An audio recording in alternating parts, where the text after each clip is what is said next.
ngunyan ay lima ang Friday, limang Friday, baka magprograma sin the next week na saka sa katapusan. Ayan, yan At ang ano yan, every third and fourth week. Okay? Kaya lang ngunyan lima, kaya garo, anyway, duman po sa mga kababayan, diretso na po kita sa programang Aramon niya to. Ini po si Mardila, daing iba hanggang alas 12 po kita. Sa mga pag-ariba, kung may mga dugang po mga istorya, pwede pong ibarabad na lang. Well, balik po sa mga informasyon.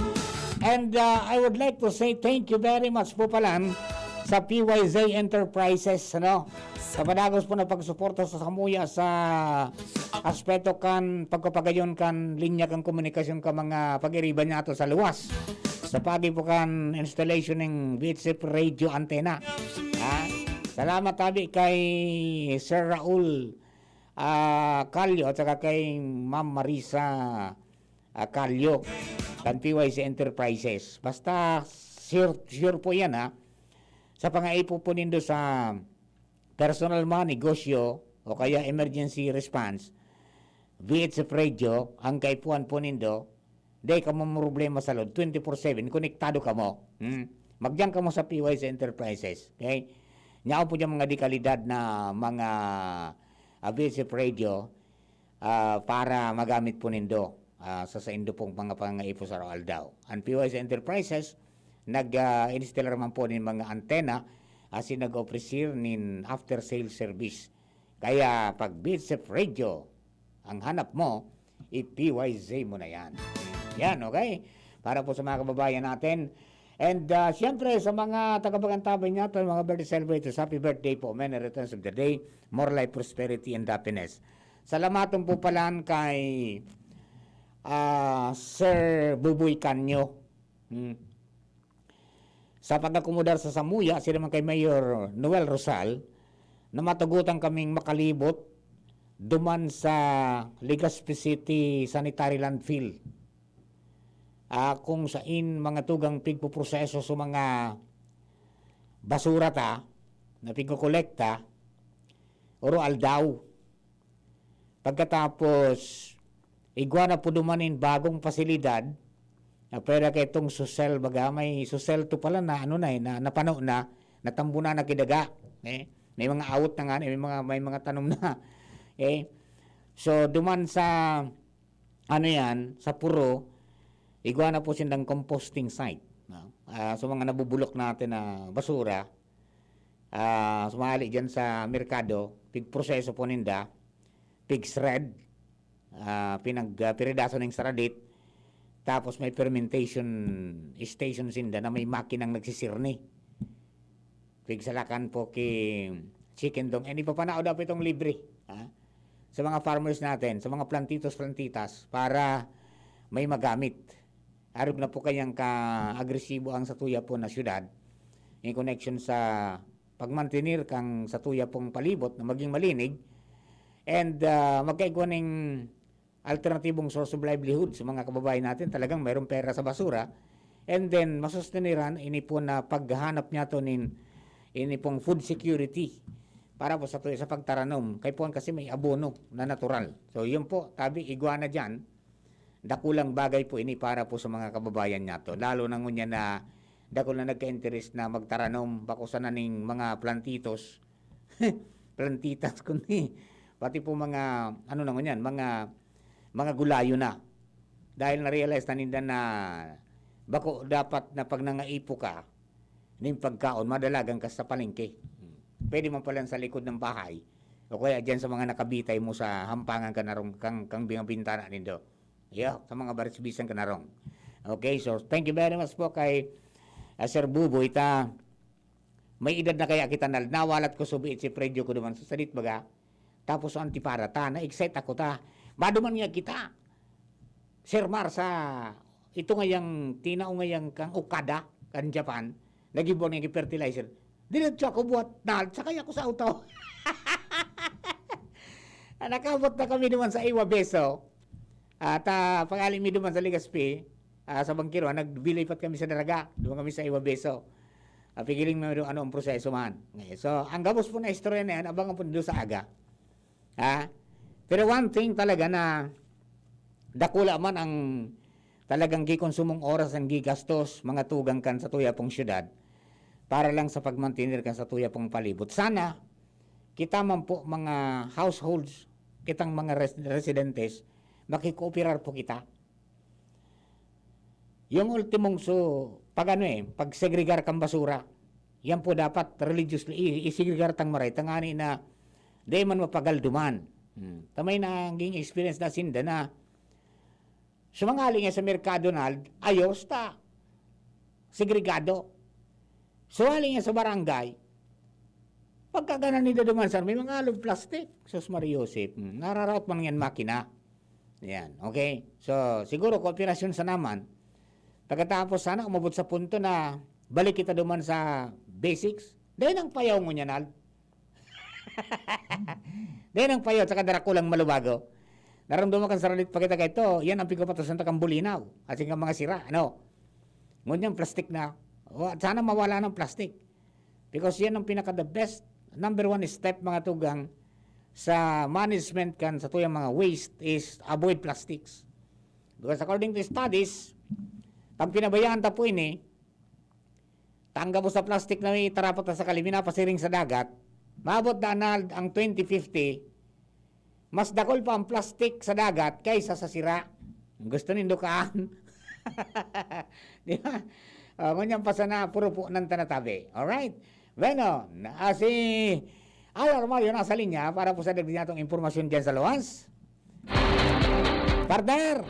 Yes, partner, panguntuhan na. Oo nga, sarap ng mga alimango dyan sa Pulikibay. Ayo, pero yan.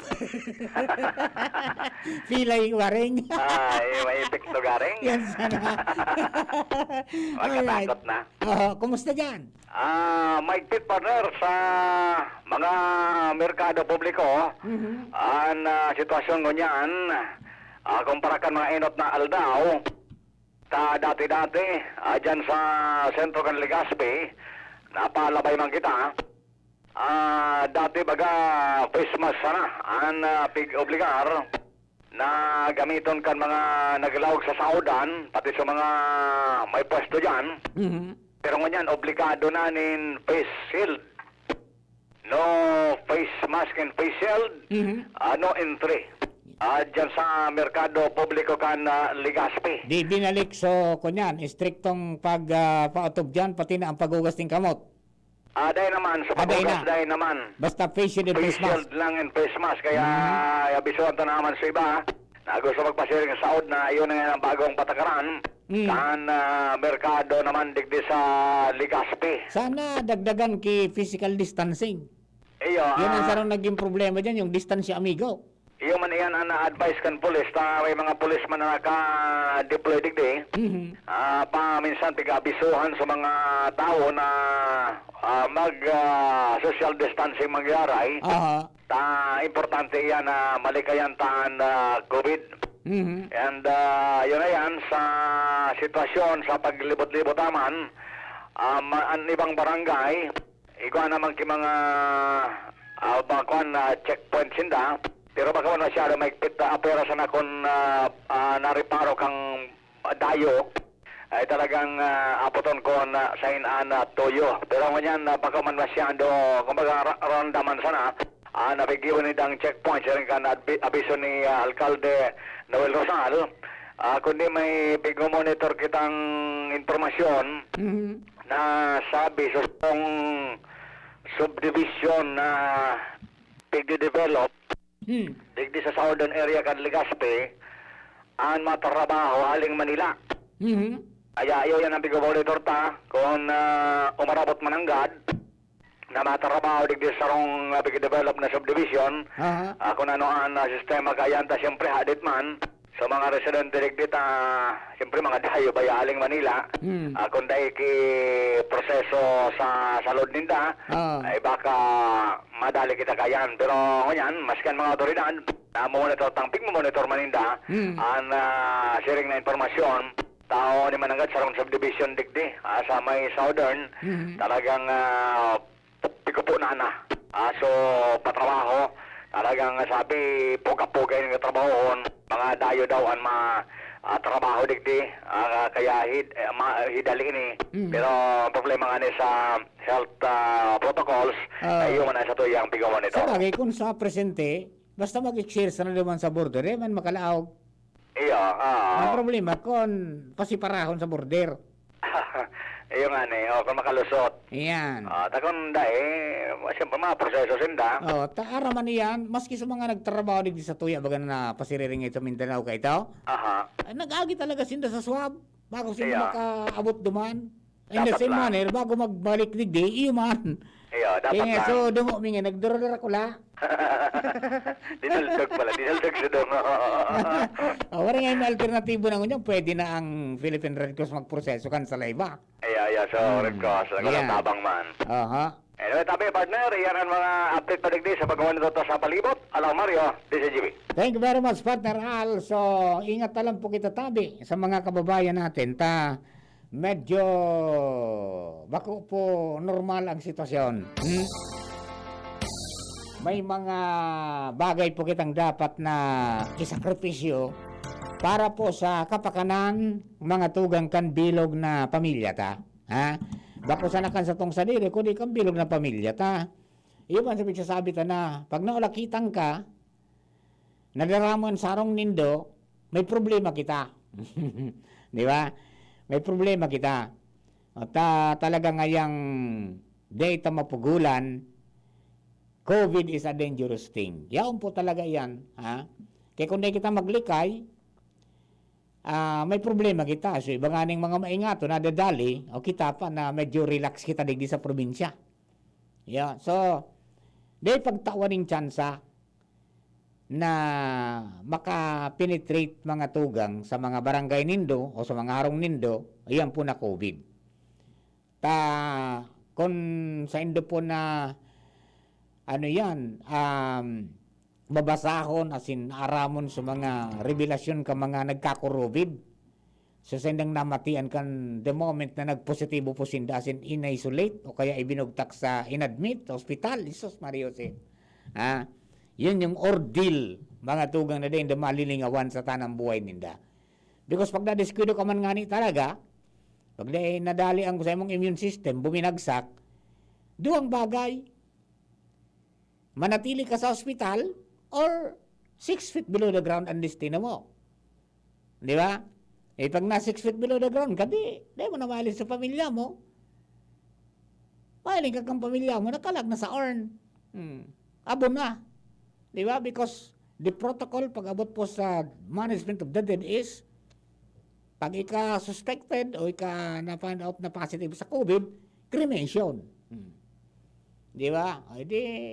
Yun ang mga naisip, ano kaya nga kung nangyari ko? Yung mga, kaya hanggang yung pagtitherapy sa iba.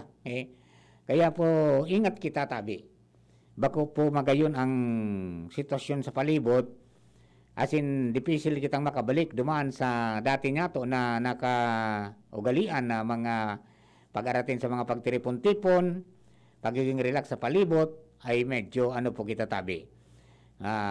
Day pa kita makakabalik dyan hanggat day po nahali ang transmission mga tugang kang COVID-19.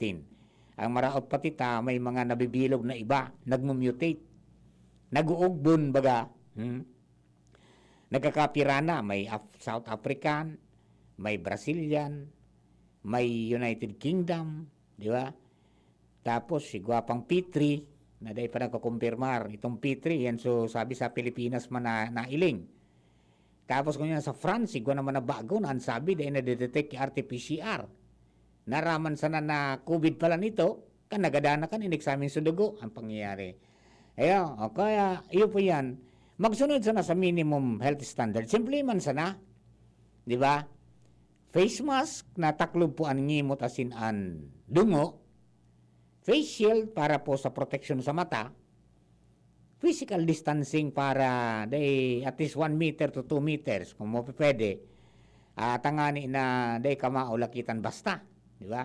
And di ka magparakapot sa kung ano-anong mga bagay-bagay, mga lamesa, asin iba pa. Tanganing maiwasan. Kung nagkakapot ka man dyan, o kung napanlingaw ka nagkakapot ka dyan, di ka magkapot sa pandok mo, or mag-disinfect katulos. Kunali ka sa luwas, tagduman ka sa mga matatawong lugar, bago ko lumaog sa arong nindo, kung may parigusan dyan sa luwas ka na arong, kung marigos ka na, sumangli ka na bago ko maglaog sa arong. Iyan ang mga pasiguro. Taday taman aramang kalaban ta. Di ba? Pabayaan mo na sa mga nagpipirloso po na tubod-tubod ng kang COVID-COVID daan. Di ba? Di, pabayaan na nindo yan. Ang intindong taso sa isandong sa diri sa pamilya po nindo, asin sa komunidad. Because saro sana ang tamaan mga tugang, ang saro na pasyente na tinamaan ng COVID, 8 ang pwede niyang maulakitan. Iyo. Apat sa tuo, apat sa wala. Dahil pa na isisabay sa likodan tapos sa atubangan. Kaya po ingat na lang kita tabi. Okay? Alright. Papa Mar, kumusta na si Bising? Ay, pangyari. Si Bising tabi, pinangaranan ng Bising, tanakalaog na po sa Philippine Area of Responsibility, kasubagong aga, mga 6:20 in the morning. Parang mayroon ng bago ngayon na mayroon na yatang bagong bulletin, ha? Tingnan natin, ha? Kung may bago ng bulletin. Tingnan ko lang ito kung ano itong network na ito. Ang 0999 ang 0977. Ano ba yan? Ha? 0977. Globe ba yan? Globe ba yan? Globe. TM. Yeah. Tingnan nga natin. Baka sakaling makahugot tayo doon ng sa mga barkada ta. Nung update, matugang kang bagyo. Tangani na yan. Yan, nag-ring. Okay.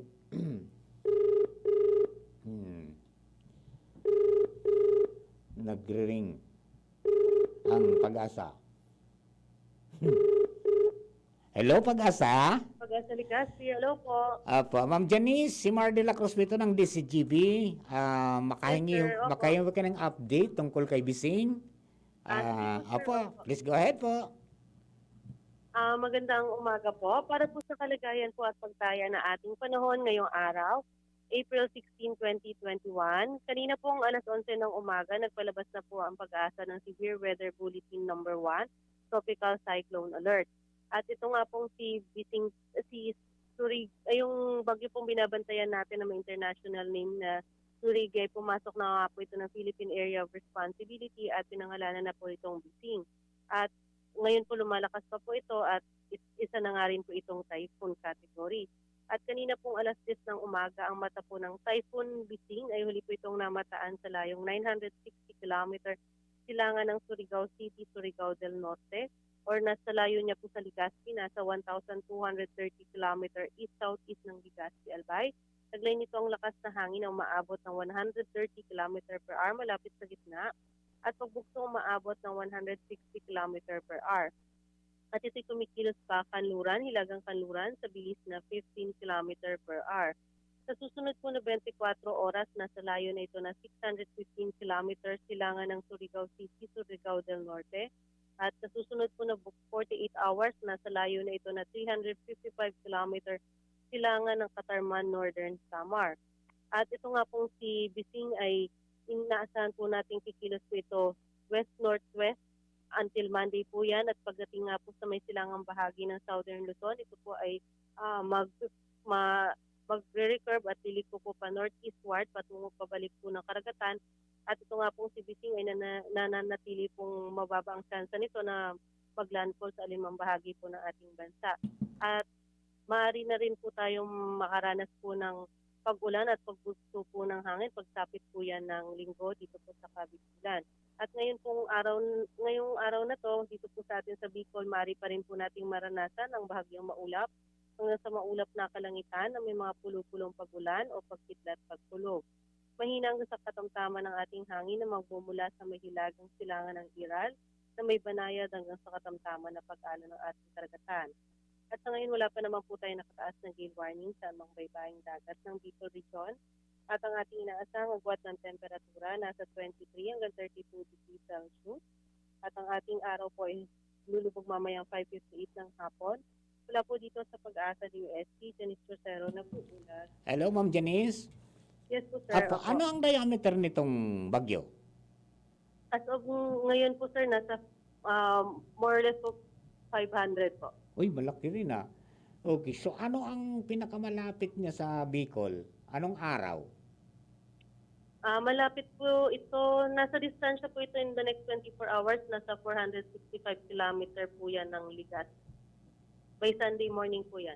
By Sunday morning. So, sa panahon na yan, ano ang mga posible nating maranasan, Ma'am Janice? Opo, mari na rin po tayo makaranas po ng mga yung pag-uulan po at yung mga may pagbugso na rin po ng hangin. At pinakamalapit na rin po yan by Monday. Monday. Sunday, Monday po critical po natin. Ayun, yun ang Monday ang ano, no? Sana wag nang kumaliwa pa. Pagdating po niya ng ng silangang bahagi po ng Southern Luzon, magre-recurve din naman po siya, pero nag-expect pa rin po tayo na posible pa rin po tayo makaranas po dito ng mga pag-ulan at pagbugso po ng hangin. Ayun. At opo. May Opo. mga areas po tayo dito po sa Bicol na posible rin po tayong magtaas na rin po ng signal, either 1 or 2 po. Ayun, habang lumalapit kasi parang lalakas pa eh, nasa dagat eh. Ayun. Yes po, maaari pa po itong lumakas, although typhoon category na po siya, so mag-intensify pa rin po siya, dandahan po ito. Aba, Ma'am Janice, salamat po and keep safe po palagi. Opo, thank you din po. Thank you very much. Mga tugang Janice Rosero ng Pag-asa DOST Regional Forecasting Center, Legazpi. Yan, ha? Para po yan sa tuya po na pinaka-latest na kamugtakan po kang panahon. So, magpasiguro na kita. Kaya baga pinundo ang biyahe, mga tugang kan mga barko, pasisiring sa Visayas and Mindanao. Pag-abot dyan sa Matnog, dahil po ng biyahe. Kaya sa mga truck, sararay naman sa gilid. All types of vehicles, mga tugang, dahil pwedeng malarga. Kaya sa mga nasa biyahe pong kasudma, nyarao naman dyan sa mga gilid. Sana sa mga biyahe pa, dahil na magpasin. At ang aning dahil na matambak pa dyan. Normally, dumanday na pikupalaog talaga sa laog kan Matnog. Dahil pamanahaman itong pigsasabi kan provincial government ni Governor Cheese na mapagibusin da dumaning garo paradahan kan mga truck. Tanganing pag nag-abot doy nabuting siring kayan, may lugar. Tas sangon yan, nagkaparada sinda sa gilid kan tinampo. Kang ako na-assign duman, Angel, wala to iyan, magpuon duman sa Sorsogon City hanggang sa Matnog. Ngunya, pigirelaxin na. Dati ka bigtugutan, magpuon sa Sorsogon City hanggang sa Matnog, pero sa sarosa ng tinampo. Ay ngunya, dai na. Pag inabot ka, dai ka na, pwede. Kaya ngunya, di ba pigpa dyan sa Alubo. Ikaw nga nakasubi pasiring duman sa may pasiring sa Pilar. Tapos may pasiring sa Donsol. Ngayon dyan nakaparada sa mga side na yan ang mga truck tabi. So sana tama man ko itong lockdown mga tugang ni Director Ranches no kan LTO.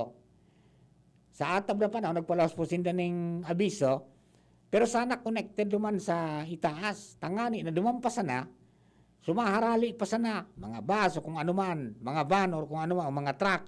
Ali pa sa Manila, dahil na pagpadalaga nun, dahil masana matitingga masana sinadidi, dahil masana magkakalarga.